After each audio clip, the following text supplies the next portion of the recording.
हम लोग कंप्लीट करते हैं किसको, कंपाउंड माइक्रोस्कोप। कंपाउंड माइक्रोस्कोप से पहले मैं आपको बता दूं कि हम लोग पढ़े थे पिछले दिन किस चीज के बारे में, सिंपल माइक्रोस्कोप के बारे में। जिस सिंपल माइक्रोस्कोप के बारे में मैंने आपको क्या बोला था कि साधारणतः यह एक क्या है, उत्तल लेंस है। जिस उत्तल लेंस में जब हम वस्तु को कहां पर रखते हैं, उसके ध्रुव और फोकस के बीच में रखते हैं, तो आभासी और आवर्धित प्रतिबिंब बनता है। आभासी और आवर्धित प्रतिबिंब बनता है, तो वहां पर हम लोग आवर्धन का जो परिभाषा पढ़े थे, m इक्वल टू क्या पढ़े थे, बीटा बाय अल्फा। बीटा क्या था, फाइनल इमेज के द्वारा विजुअल एंगल, और अल्फा क्या था कि जब ऑब्जेक्ट को नियर पॉइंट 25 सेंटीमीटर डी पर रखें, उस समय में जो विजुअल एंगल बनता था अल्फा। मतलब आप अल्फा को चेंज नहीं कर सकते, चेंज किसको कर सकते हैं, बीटा को। तो ऑब्जेक्ट से इमेज जितना दूर जाएगा, बीटा का वैल्यू उतना घटेगा, तो दूर जाएगा तो छोटा भी तो दिखेगा, तो मैग्निफिकेशन कम होगा। और जितना नजदीक आएगा तो विजुअल एंगल उतना बढ़ेगा, और जितना विजुअल एंगल बढ़ेगा मैग्निफिकेशन आपका उतना क्या होगा, बढ़ेगा। कॉन्वेक्स लेंस के कंटेस्ट में जब हम लोग मैग्निफिकेशन निकाले थे बीटा बाय अल्फा का वैल्यू निकाल के, तो ये आया था किसके बराबर में, डी अपॉन यू ई के बराबर में। और यहां से हम लोग दो चीज लेके चले थे, क्या कि एक मैक्सिमम मैग्निफिकेशन निकाले थे। तो जब हम लोग मैक्सिमम मैग्निफिकेशन का बात किए थे, मैक्सिमम एम का, तो जो आपका इमेज फॉर्म हुआ था, ये इमेज फॉर्म हुआ था कहां पर, डी पर। कि यहां से दूर से ऑब्जेक्ट आएगा और जब डी पर आएगा तो हमको सबसे ज्यादा मैग्निफाइड दिखेगा, सबसे ज्यादा मैग्निफाइड दिखेगा, इमेज बनेगा डी पर। और मैक्सिमम मैग्निफिकेशन में मैंने आपको फॉर्मूला बताया था क्या, कि ये होता था कितना, 1 प्लस डी अपॉन एफ के बराबर। बात समझ में आ रहा है, 1 अपॉन डी अपॉन एफ के बराबर में। ध्यान रहे कि ये जो फोकल लेंथ था, ये फोकल लेंथ किसका, आई लेंस का, जहां हम लोग आंख लगा करके देख रहे थे। और अगर हम लोग मिनिमम मैग्निफिकेशन का बात किए थे, तो मिनिमम मैग्निफिकेशन में जो है, तो मिनिमम मैग्निफिकेशन के लिए जो है, तो मिनिमम मैग्निफिकेशन के लिए न्यूनतम आवर्धन के लिए जो आपका इमेज फॉर्म हुआ था, ये इमेज फॉर्म हुआ था कहां पर, इंफिनिटी पर। और इस केस में जो आपका मिनिमम मैग्निफिकेशन आया था, ये आया था किसके बराबर में, डी अपॉन एफ ई के बराबर में। इस तरीके से आप देख के कहिए मुझे जरा सा कि अगर अगर किसी भी ऑप्टिकल इंस्ट्रूमेंट के या माइक्रोस्कोप के हम मैग्निफिकेशन का बात करें, तो किसी भी चीज का मैक्सिमम कितना, मिनिमम से मैक्सिमम के बीच में ही रहेगा। इसका मतलब कि अगर मैक्सिमम मैग्निफिकेशन को देखा जाए, तो मैक्सिमम मैग्निफिकेशन कितना है, 1 अपॉन डी बाई एफ, और मिनिमम मैग्निफिकेशन कितना है, डी बाई। तो कोई भी चीज का जो मैग्निफिकेशन रहेगा वो हमेशा डी बाई एफ से 1 अपॉन डी बाई एफ के बीच में ही रहेगा। देखो कि सामान्यतः हम लोग यहां पर थिन लेंसेस का बात करते हैं, और थिन लेंस का जो फोकल लेंथ होगा वो 2, 4, 5, 10, 15, 20 सेंटीमीटर, 25 सेंटीमीटर, उससे ज्यादा का नहीं। बात समझ में आ रहा है, 2, 4, 20, 25 में बहुत बोल दिया, मतलब 5 सेंटीमीटर, 10 सेंटीमीटर तक आप जाइए फोकल लेंथ में, तो वो जो है सो थिन लेंस जैसे हम कंसीडर कर सकते हैं। अगर उससे ज्यादा जाते हैं तो क्या हो जाता है कि आपका थिन लेंस नहीं रह जाता है, वो लेंस क्या हो जाता है, फिर अलग टाइप का बिहेव करने लगता है और चीजें थोड़ी सी डिफरेंट हो जाती है। तो आप देखिए यहां पर कि हमको जो मैक्सिमम मैग्निफिकेशन मिल सकता है, वो मैक्सिमम मैग्निफिकेशन कितने का मिल सकता है भाई, 1 प्लस डी बाई एफ का। यानी कि 1 प्लस डी का वैल्यू हम लोग कितना जानते हैं, 25 बाई एफ। बात समझ में आ रहा है कि नहीं। अब देखो कि हम तुमको क्या बोले कि अगर तुमको मैग्निफिकेशन चाहिए थिन लेंस के लिए, मैक्सिमम मैग्निफिकेशन, तो 1 प्लस 25 बाई एफ लिखोगे कि नहीं। अब देखो कि अगर हम एफ का मान लो 5 सेंटीमीटर रखते हैं, तो 5 सेंटीमीटर रखेंगे तो ये कितना हो जाएगा, 5 पूरा कितना हो जाएगा, ये 25/5 5 हो जाएगा, और 5 प्लस 1 कितना, 6। यानी अगर 5 सेंटीमीटर का फोकल लेंथ रखते हैं तो केवल 6 गुना आवर्धित प्रतिबिंब बनेगा। बात समझ में आ रहा है कि नहीं। अगर 5 सेंटीमीटर से भी हम छोटा फोकल लेंथ रखते हैं तो और आवर्धित होगा, छोटा करते करते ऐसा स्थिति आ जाएगा कि लेंस रहेगा नहीं। तो 5 सेंटीमीटर फोकल लेंथ का मतलब बहुत छोटा लेंस हुआ। अब इससे कितना आप छोटा करिएगा, नहीं कर पाइएगा, फिर लेंस अपना अस्तित्व ही खत्म कर देगा। मतलब कि इससे होकर के अगर आप मैक्सिमम मैग्निफिकेशन देख पाइएगा तो 5 गुना, 6 गुना, 10 गुना से ज्यादा नहीं देख पाइएगा आवर्धन। बात समझ में आ रहा है कि नहीं। तो अब अगर हमको कहीं पर जरूरत पड़े, अब अगर हमको कहीं पर जरूरत पड़े किसी चीज का 100 गुना आवर्धित प्रतिबिंब देखने का, 1000 गुना आवर्धित प्रतिबिंब देखने का, तो वैसे स्थिति में ये सामान्य सूक्ष्मदर्शी से आपका काम नहीं चलेगा। और ऐसे स्थिति में हम लोग जिस सूक्ष्मदर्शी का उपयोग करेंगे, उस सूक्ष्मदर्शी का उपयोग करेंगे, उसका नाम बोला जाता है क्या? उसका नाम बोला जाता है क्या? संयुक्त सूक्ष्मदर्शी। इसको क्या बोला जाता है? संयुक्त सूक्ष्मदर्शी। और इस संयुक्त सूक्ष्मदर्शी को हम लोग इंग्लिश में बोलते हैं क्या? Compound microscope. क्या बोलते हैं इसको? Compound microscope. अब देखिए, ये कंपाउंड माइक्रोस्कोप आपके लिए बहुत ही इंपॉर्टेंट टॉपिक है, और इस टॉपिक को जानने के लिए आपको पिछला टॉपिक आना चाहिए। बात समझ में आ रहा है? जहां आपने सिंपल माइक्रोस्कोप पढ़ा है और उसका मैग्निफिकेशन पढ़ा है। अब मैं यहाँ थ्योरी का पोर्शन नहीं लिख पाऊंगा। थ्योरी में बस इसका कंस्ट्रक्शन लिखना होता है कि आखिर ये है क्या चीज। तो कंस्ट्रक्शन अगर तुम सीख जाओगे तो चीजें तुम्हारे समझ में एकदम से आ जाएगी, तुम उसको बहुत ही आसानी से लिख भी लोगे। तो मैं लिखने में उतना टाइम नहीं लगाता हूं, बस मैं आपको सिखाता हूं कि कंपाउंड माइक्रोस्कोप है क्या। तो आप कंपाउंड माइक्रोस्कोप के बारे में अगर आपको लिखना हो तो आप सीधे सीधे लिखिएगा क्या कि किसी भी वस्तु का अत्यधिक आवर्धित प्रतिबिंब देखने के लिए जिस युक्ति का प्रयोग हम लोग करते हैं उसे क्या बोलते हैं? संयुक्त सूक्ष्मदर्शी बोलते हैं। बात समझ में आ रहा है क्या? खाली आवर्धित नहीं, अत्यधिक आवर्धित। आवर्धित के लिए तो अपना सामान्य सूक्ष्मदर्शी भी ठीक था, जो 5 गुना 6 गुना 10 गुना आवर्धित दिखा सकता था। लेकिन अगर अत्यधिक आवर्धन देखना हो, तो अत्यधिक आवर्धन देखना हो भाई, तो उस समय में सामान्य सूक्ष्मदर्शी से काम नहीं चलेगा। हमको क्या चाहिए? कुछ स्पेशल युक्ति चाहिए, जिस स्पेशल युक्ति का नाम हम लोग क्या देंगे?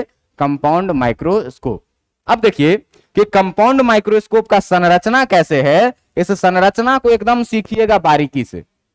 इस संरचना को एकदम आप बारीकी से सीखेंगे तो आपको सारी चीजें यहां से क्लियर हो जाएगी, अगर आपका डायग्राम अच्छा बन गया। बात समझ में आ रहा है?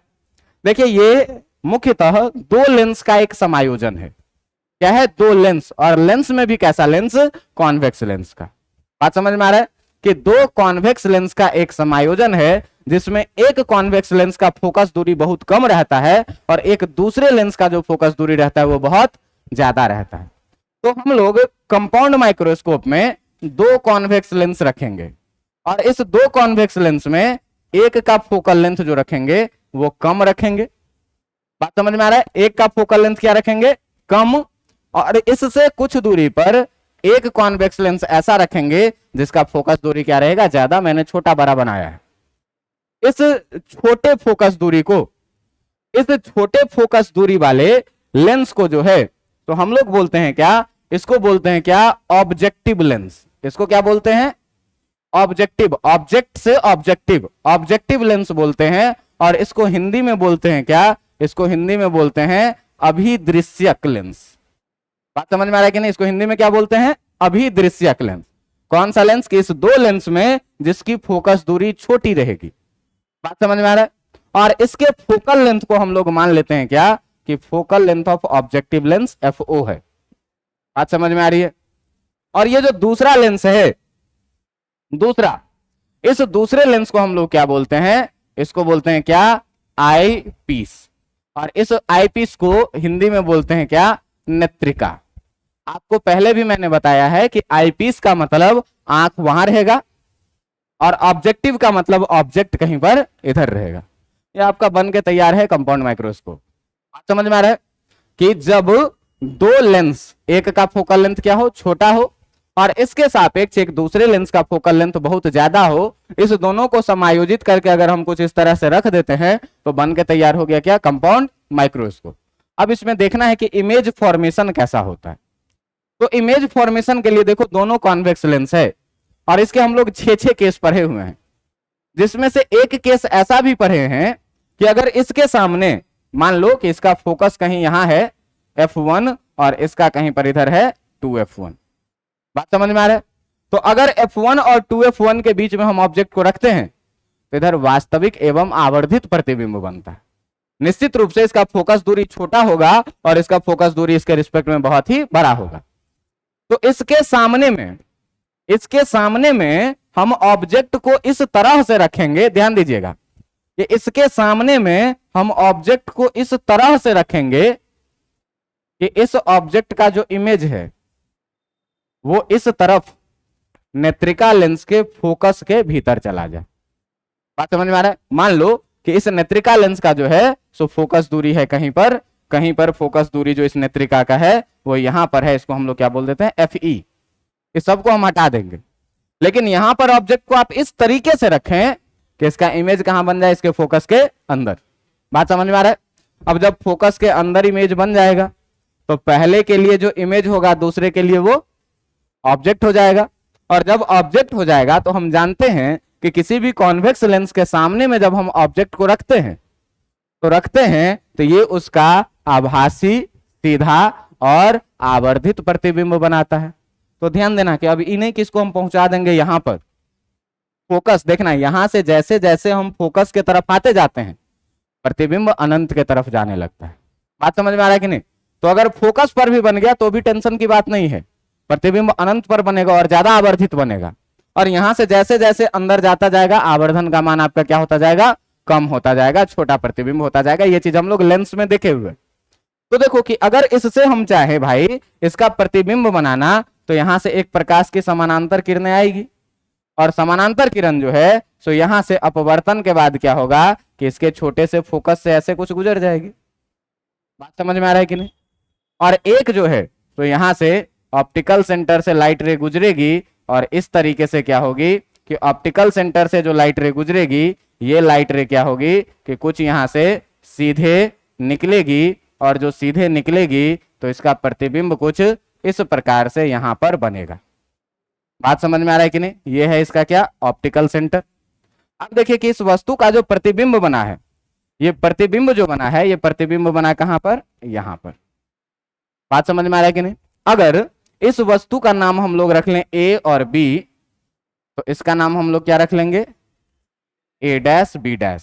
और देखो कि अभी से पहले मैंने आपको ये चीजें बहुत बार पढ़ाई हुई है, अभी से पहले मैंने आपको ये चीजें बहुत बार पढ़ाई हुई है क्या, कि अगर जो है सो हम लोग कभी भी पहले लेंस के लिए जो प्रतिबिंब बनाते हैं दूसरे के लिए यही वस्तु का काम करने लगता है।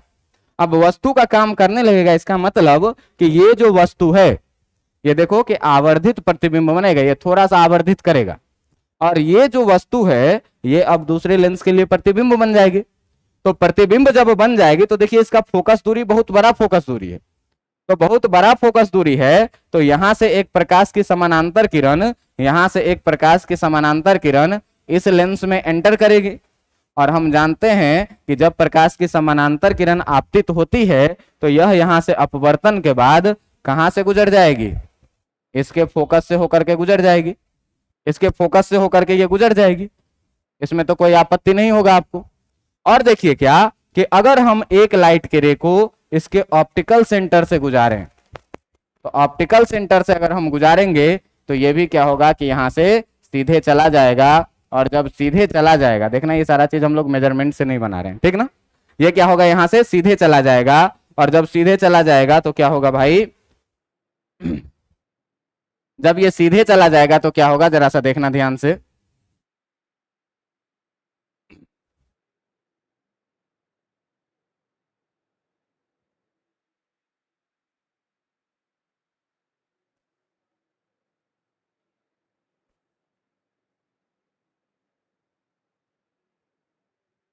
चलिए देखिए इसके फोकल लेंथ को थोड़ा सा और बढ़ाते हैं हम लोग, क्योंकि इसकी फोकल लेंथ क्या है, बहुत ज्यादा है।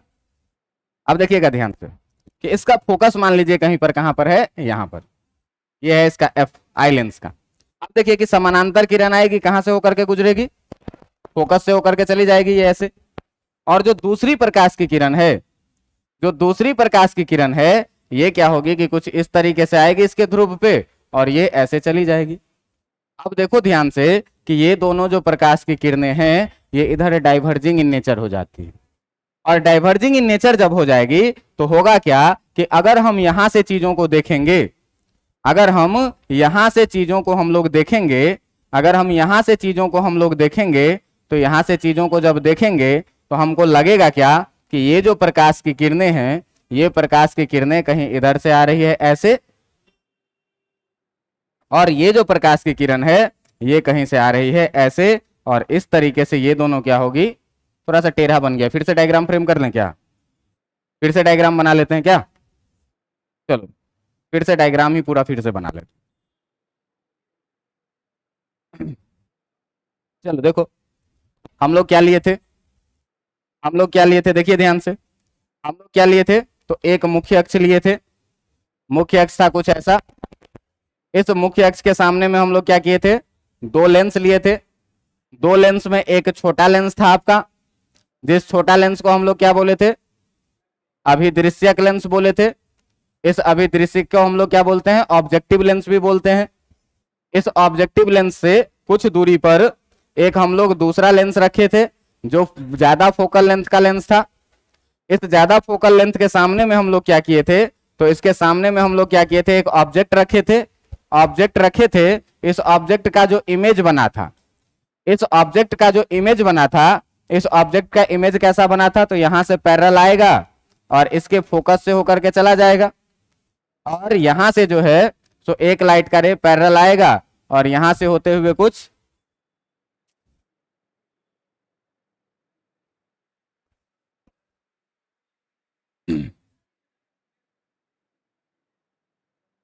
चलिए देखिए क्या होगा कि एक लाइट का रे यहां से पैरेलल आएगा, और पैरेलल आएगा तो ये रिफ्रैक्शन के बाद कहां से जाएगा, फोकस से।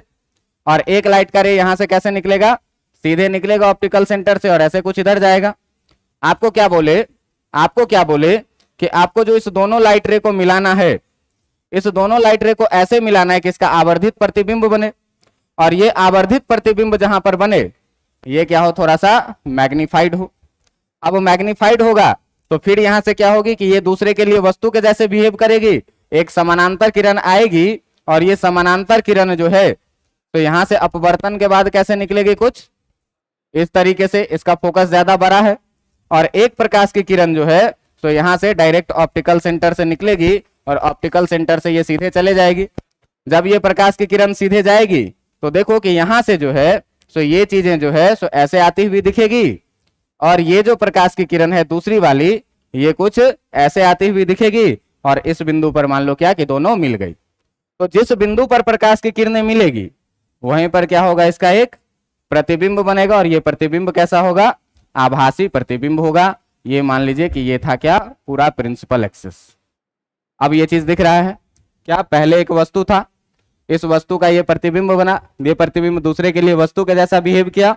हम लोग इस चीजों को ऑब्जर्व कहां से कर रहे हैं, तो इन चीजों को ऑब्जर्व किया जा रहा है कहां से, तो इन चीजों को जो ऑब्जर्व किया जा रहा है वो किया जा रहा है कहां से, यहां से। बात समझ में आ रहा है? अब इस लेंस को हम लोग क्या बोले थे, इस लेंस को हम लोग क्या बोले थे, नेत्रिका। और नेत्रिका को क्या बोले थे, आईपीस लेंस। बात समझ में आ रहा है? अब देखो कि यहां से जो हम लोग ऑब्जेक्ट रखे थे, इस डिस्टेंस को हम लोग बोल देते हैं क्या, यू ऑब्जेक्ट। बात समझ में आ रहा है? ऑब्जेक्ट के डिस्टेंस को यू, और यहां से यहां तक का जो ये डिस्टेंस है, ये है ऑब्जेक्टिव लेंस के द्वारा इमेज बना, इसका नाम क्या रख लेते हैं, वीओ। अब देखिए कि इस लेंस के लिए ये ऑब्जेक्ट है, तो इस ऑब्जेक्ट का जो लेंस है, इस लेंस से जो डिस्टेंस है आई लेंस के लिए, इसका नाम क्या रख लेते हैं, यूई। और यहां से जो आपका इमेज बना है, ये इमेज, इसका नाम आप क्या रख लीजिए, वीई। और आपको मैंने बोला क्या है कि फाइनल इमेज के द्वारा आंख पर जितना कोण बनता है उसी कोण को हम लोग क्या कहते हैं, बीटा। तो देखो फाइनल इमेज है ये, और इसके द्वारा जो कोण बना है आंख पर इस लाइन के द्वारा, ये वाली कोण है, और इसी कोण को हम लोग क्या कहेंगे, बीटा कहेंगे। बात समझ में आ रहा है? अगर इस ऑब्जेक्ट का नाम, ध्यान देना, अगर इस ऑब्जेक्ट का नाम रखा जाए ए बी, तो इसका नाम कितना रखेंगे, ए डैश बी डैश, इसके लिए इमेज। और ये ऑब्जेक्ट है तो इसका फाइनल इमेज यहां बना, इसका नाम कितना रख लीजिए, ए डबल डैश और बी डबल डैश। आप देखिए ये हाइट ऑफ इमेज है, और ये जो है आपका क्या है, हाइट ऑफ ऑब्जेक्ट है। इस वाले इमेज का हाइट कुछ भी मान लीजिए आप थोड़ा देर के लिए h। इतनी बातें समझ में आ रही है? अब देखो कि यहां पर हम लोग साइन को थोड़ा देर के लिए इग्नोर कर देते हैं, बिना साइन का काम करते हैं, लास्ट में सबका साइन ले लेंगे तो कोई दिक्कत नहीं होगा। या आप चाहें तो अभी से ही साइन ले सकते हैं, उसमें भी हमको कोई आपत्ति नहीं है। तो देखिए कि बिना साइन का लेना ना आसान रहता है इसमें, लेकिन बाकी जगहों पर आपको गड़बड़ी हो जाएगी। ठीक है, तो यहां हम लोग क्या करते हैं कि साइन के साथ ले कि बिना साइन के साथ लें, किसी के साथ भी लोगे कोई दिक्कत नहीं होने वाला है। चलो साइन के साथ ही लेते हैं क्या, अब देखो कि अगर साइन के साथ लेंगे, साइन के साथ लेंगे तो आप देखिए कि आपको मैंने बताया क्या है। सबसे पहली बात कि अगर ऑब्जेक्ट मान लो कि ये है ह्यूमन आई और ये है ह्यूमन आई और ऑब्जेक्ट रखा हुआ है डी डिस्टेंस पर यहां से, तो जो विजुअल एंगल बनाता है, ये विजुअल एंगल कितना बनाता है? अल्फा। आप निश्चित देखिए कि ये है हाइट ऑफ ऑब्जेक्ट, और कंपाउंड माइक्रोस्कोप में भी हम लोग बहुत छोटे ऑब्जेक्ट को देखेंगे, तो ये अल्फा का वैल्यू कितना हो जाएगा? बहुत छोटा। अब यहां से देखो कि अगर हम लोग tan अल्फा लिखना चाहें तो tan अल्फा कितना लिखेंगे? हाइट ऑफ ऑब्जेक्ट अपॉन कितना? साइन को रहने दो। और बहुत छोटे अल्फा के लिए आप देखिए, तो बहुत छोटे अल्फा के लिए tan अल्फा नियरली किसके बराबर में हो जाता है? और ये किसके बराबर में हो जाएगा? Height of object upon D के बराबर में। अब ध्यान देना कि height of object upon D के बराबर में ये चीज हो जाएगा क्या? अल्फा का वैल्यू। और यहां से आपको क्या मिला? Alpha equal to height of object upon कितना? डी। कोई दिक्कत है इसमें? इसमें कोई दिक्कत नहीं होगा। अब देखो कि अगर tan बीटा का वैल्यू लिखना चाहोगे, तो tan बीटा का अगर तुम वैल्यू लिखना चाहोगे, tan बीटा इक्वल टू, ध्यान देना कि tan बीटा इक्वल टू, तो यहां से देखो कि बीटा के सामने ये ऑब्जेक्ट और ये डिस्टेंस हमको पता है, तो बीटा का वैल्यू हम लोग h अपॉन यू ई रख सकते हैं कि नहीं? h अपॉन यू ई रख सकते हैं कि नहीं रख सकते हैं? रख सकते हैं।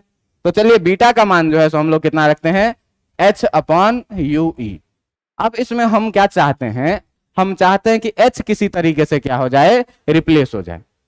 h को हम लोग क्या करें? किसी तरीके से रिप्लेस कर दें। तो देखो कि जब इसको हम लोग रिप्लेस करना चाहेंगे, h को अगर हम लोग रिप्लेस करना चाहेंगे, तो सबसे पहले ये देखिए कि tan बीटा भी नियरली इक्वल टू किसके हो जाएगा? बीटा के। और ये कितना हो जाएगा? h अपॉन यू ई के बराबर में। मतलब यहां से बीटा इक्वल टू कितना मिला?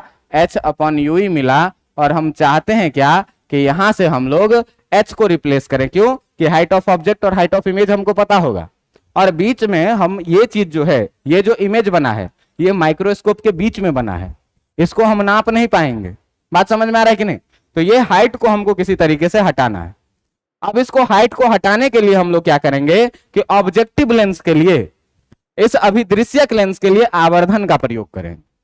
और देखिए कि आवर्धन के लिए अगर हम लोग बात करें, अभिदृश्यक लेंस का आवर्धन, अगर हम लोग बात करें किस चीज का? अभिदृश्यक लेंस का आवर्धन, तो आप देखिए कि आपको मिलेगा क्या? अभिदृश्यक लेंस का जो आपको आवर्धन मिलेगा, ये आवर्धन इक्वल टू आप पढ़े हैं क्या? हाइट ऑफ ऑब्जेक्ट नहीं, height of image by height of object. और साथ ही साथ आप लेंस के लिए क्या पढ़े हैं? v upon you. यही ना पढ़े हैं? आवर्धन का परिभाषा height of image by height of object और v अपॉन यू। साइन किसी का नहीं लेना है, ठीक है? साइन किसी का नहीं लेना है। तो देखिए, तो हाइट ऑफ ऑब्जेक्ट है, और हाइट ऑफ इमेज कितना है? h के बराबर में। तो हाइट ऑफ इमेज के जगह पर h लिखेंगे, हाइट ऑफ ऑब्जेक्ट के जगह पर ho लिखेंगे।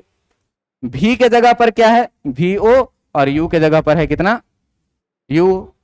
आप देखिए कि यहां से h नॉट को इधर लेके जाइएगा, तो आपको जो मिलेगा, आपको मिलेगा कितना? आपको मिलेगा कितना? h equal to V not upon U not into height of object. ये h का वैल्यू आपको मिलेगा।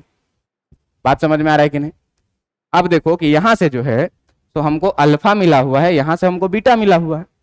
तो अब अगर हमको आवर्धन लिखना है, अब अगर हमको आवर्धन लिखना है, आवर्धन लिखना है किसका? तो आवर्धन लिखना है किसका? नेत्रिका का। आवर्धन किसका करना है? नेत्रिका लेंस का। आवर्धन का अगर बात करेंगे किसके लिए लिखेंगे? नेत्रिका लेंस के लिए। तो नेत्रिका लेंस के लिए अगर हमको आवर्धन लिखना है, तो आप बताइए कि आवर्धन m इक्वल टू, हम लोग क्या पढ़े हैं? बीटा बाय अल्फा पढ़े हैं। बीटा का वैल्यू आपके पास यहां से है h अपॉन यू ई। तो m इक्वल टू कितना लिखेंगे? h अपॉन यू ई और बाय अल्फा। अल्फा के जगह पर कितना है आपका? हाइट ऑफ ऑब्जेक्ट अपॉन कितना? d।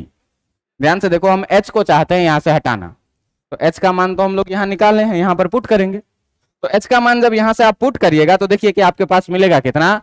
m इक्वल टू, ध्यान दीजिएगा कि m इक्वल टू मिलेगा कितना? h अपॉन यू ई को ऐसे ही रहने देते हैं, h अपॉन यू ई को ऐसे ही रहने देते हैं, इनटू नीचे जो टर्म है उसको पलट के मल्टीप्लाई करेंगे, तो d upon height of object. d upon कितना? Height of object. अब देखो कि इसमें h का मान रख दो, तो h का मान है कितना भाई? v not by you not into H not. तो v नॉट रखिए बाय यू नॉट रखिए, इंटू एच नॉट रखिए, नीचे है कितना यूई, हो गया ये पूरा, और इंटू डी अपॉन कितना एच नॉट। अब आप ध्यान से देखो यहां से कि आपका एच नॉट से एच नॉट जाएगा, आपके पास जो m इक्वल टू बचेगा वो कितना बचेगा, V not upon U not into D upon U E. बात समझ में आ रहा है कि नहीं? अब आप ध्यान से देखिएगा कि ये m जो है, तो V not upon U not जो है ये अभिदृश्यक लेंस का आवर्धन है। V not upon U not जो है ये क्या है, अभिदृश्यक लेंस का आवर्धन है, जिसे हम लोग MO बोलेंगे, आवर्धन ऑफ ऑब्जेक्टिव लेंस। तो MO बोलेंगे तो इसको हम लोग क्या लिख लेंगे, MO लिख लेंगे।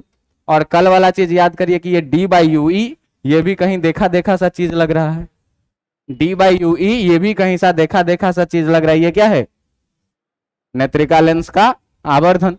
तो नेत्रिका लेंस का आवर्धन है, तो इस चीज को हम लोग क्या लिखेंगे, ME। और यही चीज जो है सो आपसे 5 नंबर में कई बार पूछ दिया जाता है कि सिद्ध करिए कि किसी भी कंपाउंड माइक्रोस्कोप का आवर्धन ऑब्जेक्टिव लेंस, अभिदृश्यक लेंस और नेत्रिका लेंस का जो है सो आवर्धन के गुणनफल के बराबर में होता है।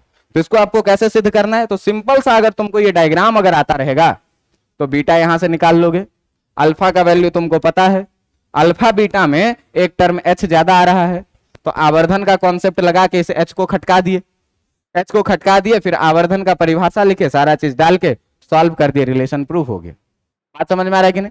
अब देखिए कि इसी चीज को थोड़ा अगर स्टैंडर्ड तरीका से लिखने का तरीका हम लोग देखें तो m equal to M not into D upon U E हम लोग लिखेंगे। क्यों कि ये m नॉट फिक्स होगा, m नॉट क्या होगा, फिक्स होगा। आप देखिए कि कंपाउंड माइक्रोस्कोप में जो हम लोग ऑब्जेक्ट रखते हैं, आप लोग अगर देखे होइएगा लैब में, तो एक स्लैब पर हम लोग पतला सा कुछ रखते हैं, ग्लास का स्लैब, और वो एक स्टैंड पे रखते हैं जो लेंस से फिक्स डिस्टेंस पर है। तो वो स्टैंड जो आपको दिखता है वो स्टैंड यहीं पर लगा हुआ होता है, इस लेंस से इतना ही डिस्टेंस पर, तो इसका इमेज भी यहीं पर फिक्स होगा, ये तय है। मतलब इसका आवर्धन क्या है, फिक्स है, V बाई यू इसका क्या है, फिक्स। अब जब ये V by you objective lens का फिक्स है, इसका मतलब ये चीज जो है सो बदल सकता है। कैसे, तो यहाँ फोकल लेंथ हम लोग बदल सकते हैं। आप देखते होइएगा कि लेंस खोल के दूसरा लगा दिए, अलग मैग्निफिकेशन दिखने लगा, ये खोल के दूसरा लगा दिए, अलग मैग्निफिकेशन। मतलब आईपीस लेंस को आप चेंज कर सकते हैं, यहाँ अलग अलग फोकल लेंथ का आप लेंस लगा सकते हैं, और जैसे ही फोकल लेंथ चेंज करिएगा तो मैग्निफिकेशन क्या होगा, चेंज होगा। मतलब यहाँ का फोकल लेंथ हम लोग चेंज कर सकते हैं, इसका फोकल लेंथ हम लोग चेंज नहीं कर सकते हैं। तो जब इसका फोकल लेंथ नहीं चेंज करेंगे भाई, तो देखो तो मैग्निफिकेशन में डी फिक्स है, और जब इसका फोकल लेंथ हम लोग चेंज करेंगे, तो ऑब्जेक्ट का डिस्टेंस भी यू ई क्या होगा, चेंज होगा। ये डिस्टेंस भी चेंज होगा कि नहीं, चेंज होगा। और जब चीजें चेंज होगी तो इसका इमेज का भी डिस्टेंस चेंज होगा। तो ये यहां से निकल के आ जाता है कि आपका कंपाउंड माइक्रोस्कोप का मैग्निफिकेशन। अब देखिए कि इसी मैग्निफिकेशन में हम लोग चाहते हैं क्या निकालना, कि अधिकतम मैग्निफिकेशन कब होगा और न्यूनतम मैग्निफिकेशन कब होगा। तो तुम याद कर सकते हो इस चीज को कि देखो कि अगर मैग्निफिकेशन इतना होता था तो न्यूनतम मैग्निफिकेशन डी बाई एफ होता था, और अधिकतम magnification 1 plus D by F होता था। तो अगर आपको एम मैक्सिमम लिखना हो, तो आप सीधे लिखिए M not into 1 plus D upon F, किसका, आई लेंस का। बात समझ में आ रहा है। और अगर आपको एम मिनिमम लिखना है, तो आप सीधे लिखिए कितना, M not into D upon F, किसके लिए, आई लेंस के लिए, ऐसे ही। लेकिन इसके पीछे का कॉन्सेप्ट क्या है, तो इसके पीछे का वही कॉन्सेप्ट है कि जब हमको मैक्सिमम इमेज दिखना है, तो मैक्सिमम इमेज देखने के लिए कहां पर इमेज बनना चाहिए, डी पर बनना चाहिए। तो डी पर जब इमेज बन जाएगा भाई, जब डी पर इमेज बन जाएगा, ये जो इमेज है ये एकदम डी पर बन जाए, तो हमको मैक्सिमम मैग्नीफाइड दिखेगा। तो अगर बात करते हैं किसके लिए, मैक्सिमम मैग्निफिकेशन के लिए, तो मैक्सिमम मैग्निफिकेशन के लिए अगर बात करेंगे, फॉर मैक्सिमम मैग्निफिकेशन, अधिकतम आवर्धन के लिए, फॉर मैक्सिमम आवर्धन, देख लेना थोड़ा सा हिंदी इंग्लिश, ठीक ना। मैक्सिमम आवर्धन के लिए अगर बात करेंगे, तो मैक्सिमम आवर्धन के लिए जो है सो प्रतिबिंब कहां पर बनेगा, मैक्सिमम आवर्धन के लिए आपका प्रतिबिंब जो बनेगा वो डी पर बनेगा। और प्रतिबिंब डी पर बनेगा, इसका मतलब कि V इक्वल टू जो लेंगे वो कितना लेंगे, डी। ऑब्जेक्ट U जो लेंगे ये कितना लेंगे, माइनस यू ई, साइन के साथ ले रहे हैं। और फोकल लेंथ F जो लेंगे वो आई लेंस के फोकल लेंथ के बराबर में। लगा दीजिए फॉर्मूला, कितना 1/v minus 1/u equal to कितना 1/f, यानी कि 1 minus D minus 1/ue equal to कितना 1 फोकल लेंथ भी किसका, एफ का। अब देखो यहां से 1 minus D plus 1/ue equal to हो गया कितना 1 इसको इधर भेजो तो 1/ue का जो वैल्यू आ जाएगा, ये आ जाएगा कितना 1/fe प्लस कितना 1/d आ जाएगा। अब ue का वैल्यू उसमें आप पुट कर दीजिए, तो ue का वैल्यू जब आप पुट कर दीजिएगा, ue का वैल्यू आप इसमें पुट कर दीजिएगा, काम हो जाएगा। बात समझ में आ रहा है कि नहीं? तो ue का वैल्यू पुट करिएगा। अब हम जानते हैं क्या भाई, तो हम जानते हैं क्या कि मैग्निफिकेशन m जो होता है वो कितना होता है m0 into D upon Yui, ठीक है ना। अब 1/ue के जगह पर जब इस वैल्यू को डालोगे तो m0 d इंटू 1/fe और प्लस 1 कितना हो जाएगा, d से मल्टीप्लाई करिएगा तो m0 into D by F E और प्लस डी बाई कितना, d से d कट जाएगा, 1 प्लस डी बाई कितना हो गया एफ ई। इसका मतलब कि आप जो m मैक्सिमम लिखिएगा, ये m मैक्सिमम कितना हो जाएगा m0 into 1 plus D upon कितना एफ ई के बराबर में। अब देखो कि m0 उसका मैग्निफिकेशन मैक्सिमम केवल इतना था जो ब्रैकेट में है, किसका, सिंपल माइक्रोस्कोप का। अब यहां पर हम जितना अधिक आवर्धन क्षमता वाला लेंस लगाएंगे, जितना अधिक आवर्धन क्षमता वाला अभिदृश्यक लेंस लगाएंगे, उतना ज्यादा गुना आवर्धित प्रतिबिंब बनेगा। बात समझ में आ रहा है कि नहीं? तो ये है एक सिंपल माइक्रोस्कोप के जैसा बिहेव कर रहा है, लेकिन इसका मैग्निफिकेशन पावर बढ़ा कौन रहा है, ऑब्जेक्टिव लेंस। कितना गुना, तो जितना इसका आवर्धन होगा उतना गुना बढ़ा देगा। मतलब ये अकेले अगर 5 गुना बढ़ाता, तो अगर इसका भी आवर्धन क्षमता 5 है तो 25 गुना कर देगा सीधे। बात समझ में आ रहा है कि नहीं? तो ये सिंपल माइक्रोस्कोप ही है, लेकिन इसका आवर्धन क्षमता और कौन बढ़ा रहा है, ये अभिदृश्यक लेंस। जितना इसका आवर्धन है उतना। इसी तरीके से मिनिमम के लिए आप लोग निकाल लीजिएगा। मिनिमम के लिए क्या कहता है भाई, तो मिनिमम के लिए क्या कहता है कि अगर हम लोग न्यूनतम के लिए बात करें, अगर हम लोग बात करें किसके लिए, न्यूनतम आवर्धन के लिए, तो न्यूनतम आवर्धन के लिए अगर बात करेंगे तो न्यूनतम आवर्धन के लिए जो है सो प्रतिबिंब कहां पर बनेगा, प्रतिबिंब बनेगा कहां पर, प्रतिबिंब इनफाइनाइट पर होगा। और प्रतिबिंब इनफाइनाइट पर होगा, इसका मतलब v इक्वल टू कितना आ गया, u इक्वल टू कितना हो जाएगा, और f इक्वल टू कितना है, फिर से लगा दो 1/v minus 1/u equal to 1/f। यहां से तुमको 1/ue जो मिल जाएगा ये 1/fe के बराबर में मिल जाएगा। सॉल्व कर लेना, ठीक है। अब 1/ue के जगह पर 1/fe जब डालिएगा तो मैग्निफिकेशन हम लोग जानते हैं कितना, कि मैग्निफिकेशन m0 इंटू d/ue होता है। और 1/ue के जगह पर जब हम लोग d/fe डालेंगे तो ये कितना हो जाएगा, मैक्सिमम कि मिनिमम, मिनिमम मैग्निफिकेशन। और फाइनल जो मिनिमम मैग्निफिकेशन निकल के आया, ये आया m0 इंटू d/ कितना fe के बराबर। बात समझ में आया? अब ध्यान देना यहां पर कि अभिदृश्यक लेंस का आवर्धन जितना अधिक रहेगा, आवर्धन का मान भी जो है, यहां से देखिए कि अभिदृश्यक लेंस का आवर्धन जितना अधिक रहेगा, फाइनल आवर्धन भी उतना, लेकिन आई लेंस का फोकल लेंथ जितना कम रहेगा, आवर्धन उतना। तो यहां देख लीजिएगा कि मैग्निफिकेशन m जो है डायरेक्टली प्रोपोर्शनल m वो है, लेकिन मैग्निफिकेशन m जो है वो इनवर्सली प्रोपोर्शनल fe के है। तो वो वाला लेंस जितना कम फोकल लेंथ का रखेंगे मैग्निफिकेशन उतना अधिक, और ये वाला लेंस जो है सो जितना अधिक मैग्नीफाइड रखेंगे उसका उतना अधिक आवर्धन बने। ये चीज थी पूरी की पूरी क्या, कंपाउंड माइक्रोस्कोप। तो अगर एग्जाम में पूछेगा कंपाउंड माइक्रोस्कोप, पूछेगा ही पूछेगा कि कंपाउंड माइक्रोस्कोप क्या है, तो सबसे पहले लिखिएगा कि किसी भी वस्तु का अत्यधिक आवर्धित प्रतिबिंब देखने के लिए जिस युक्ति का प्रयोग किया जाता है उसे क्या बोला जाता है, कंपाउंड माइक्रोस्कोप। इसके बाद इसकी संरचना, तो दो लेंसों का समायोजन होता है, उत्तल लेंसों का समायोजन, जिसमें एक लेंस छोटे फोकस दूरी का होता है जिसे अभिदृश्यक लेंस कहते हैं, और एक बड़े फोकस दूरी का होता है जिसे नेत्रिका कहते हैं। बात समझ में आ रहा है? इसके बाद यह किस सिद्धांत पर काम करता है, तो यह सरल सूक्ष्मदर्शी के सिद्धांत पर ही काम करता है कि यदि वस्तु को ध्रुव और फोकस के बीच में रखा जाए तो आभासी और आवर्धित प्रतिबिंब बनता है। बात समझ में आ रहा है? हम जानते हैं कि आवर्धन जो है, सो आवर्धन क्या होता है भाई? बीटा बाय अल्फा होता है। तो पहले अल्फा निकाले, बीटा निकाले, अल्फा बीटा का वैल्यू पुट किए, आवर्धन निकल के आ गया इतना।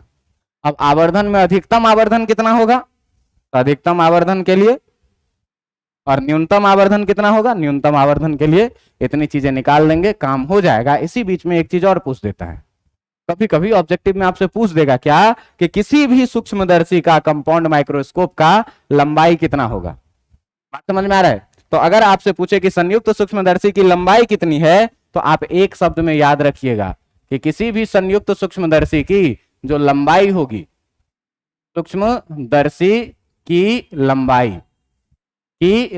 होगी, तो लंबाई के बारे में सीधे याद रखिएगा कि नेत्र लेंस, जिसको नेत्रिका कहते हैं, नेत्र लेंस एवं अभिदृश्यक लेंस के बीच की दूरी, एवं अभिदृश्यक लेंस के बीच की दूरी को ही क्या कहते हैं? लेंस के बीच की दूरी क्या कहलाती है? इसकी लंबाई। नेत्र लेंस एवं अभिदृश्यक लेंस के बीच की दूरी क्या होती है? कंपाउंड माइक्रोस्कोप की लंबाई। और अगर आपसे पूछे कि इस लंबाई को मान लो, कि इस लंबाई को हम लोग मान लें कि यहां से यहां तक की जो ये लंबाई है, ये L है, तो L किसके बराबर में हो जाएगा? V0 plus UE। लेकिन इस सब का हो सकता है कि साइन अलग अलग हो, तो मॉड ले लेंगे। साइन अलग अलग हो सकता है ना, UE भी का साइन अलग अलग हो सकता है। तो V0 का साइन मान लो पॉजिटिव होगा तो UE नेगेटिव हो जाएगा। तो ऐसे में अगर जोड़िएगा तो लंबाई घट जाएगा, लेकिन लंबाई का मतलब मैग्नीट्यूड से है, तो मैग्नीट्यूड से है तो V0 प्लस UE, और इस दोनों का जो लंबाई हो जाएगा, यही क्या हो जाएगा? आपके कंपाउंड माइक्रोस्कोप का लंबाई L इक्वल टू कितना? Magnitude of V0 plus magnitude of UE के बराबर। बात समझ में आया? ये कंपाउंड माइक्रोस्कोप की इतनी सारी लेक्चर थे। अब तुम्हारे किताब में एक थ्योरेटिकल चीज है जिसका नाम है टेलीस्कोप। तुम ध्यान से देखो कि टेलीस्कोप क्या चीज। तो टेलीस्कोप का प्रयोग हम लोग करते हैं खगोलीय चीजों को देखने के लिए, और खगोलीय चीजें हमसे अनंत दूरी पर रखी हुई है। तो अनंत दूरी पर रखी हुई है, तो अनंत दूरी पर रखे वस्तु का प्रतिबिंब अगर हमारे आंख पर बन जाए तो हम उसको देखने लगेंगे। तो अब तुम सोचो कि ये अनंत दूरी पर रखी हुई प्रतिबिंब जो है कंपाउंड माइक्रोस्कोप में, यही आसमान का चांद तारा है, खगोलीय पिंड है। और इस खगोलीय पिंड को जब हम अभी इधर से देख रहे थे, अब उल्टा के उधर से देखेंगे तो खगोलीय पिंड आंख पर प्रतिबिंब बनाएगा कि नहीं बनाएगा? इसी को पलट दो पूरी कहानी कि नजदीक के वस्तु का खूब आवर्धित प्रतिबिंब बनाया तो दिखा। अब इसी को अगर पलट देंगे कहानी को, आंख को उधर नहीं लगा के इधर लगा देंगे, तो जो अनंत दूरी पर स्थित वस्तु है ये कहां से आ रही है? अनंत दूरी से। तो अनंत दूरी पर रखी वस्तु का प्रतिबिंब इधर हमारे आंख पर बनेगा कि नहीं बनेगा? बनेगा ना। यहां आंख लगा दीजिए, अब वहां से हटा के, अब खगोल पिंड ये कहां पर है? इधर होगा, अनंत दूरी पर, बहुत बड़ा भी होगा साइज में। बात समझ में आ रहा है कि नहीं? अब उधर से प्रकाश की किरण आएगी, हमारे आंख पर छोटा सा प्रतिबिंब बनाएगी, हम लोग देख लेंगे। तो यही क्या हो जाता है? टेलीस्कोप हो जाता है। बात समझ में आया? कुछ नहीं करना है, कंपाउंड माइक्रोस्कोप में आंख को उधर से लगा करके इधर लगा देना है। ये हो गया क्या? टेलीस्कोप। किताब से एक बार पढ़ लीजिएगा, लेकिन एग्जाम में यही आएगा, 100% गारंटी लिख लीजिए, 5 नंबर में आएगा। और ऑब्जेक्टिव में तो कम से कम 1-2 फॉर्मूला हर साल रहता है कि अधिकतम मैग्निफिकेशन होता है, न्यूनतम मैग्निफिकेशन होता है। तो ये सब याद रखिएगा कि 1 + d/f याद रखिएगा सिंपल के लिए, और d/f रखिएगा सिंपल के लिए न्यूनतम, और उसी में m0 से गुना कर देंगे तो कंपाउंड माइक्रोस्कोप हो जाता है। बात समझ में आ रहा है? तो इस प्रकार से रे ऑप्टिक्स का हम लोग यहाँ पर समापन करते हैं। आप लोग टेलीस्कोप किताब से पढ़ के लिख लीजिएगा, थ्योरेटिकल चीजें हैं, ठीक है। और हम लोग अगले दिन से शुरू करेंगे वेव ऑप्टिक्स। और देखो, वेव ऑप्टिक्स करीब 8 से 10 दिन पढ़ाएंगे। इस 8 से 10 दिन में जो है, तो आपको बहुत सारी चीजों को इमेजिन करके चलना है। इमेजिनरी चीजें हैं वेव ऑप्टिक्स में। क्यों? कि यहाँ की प्रकाश के किरण का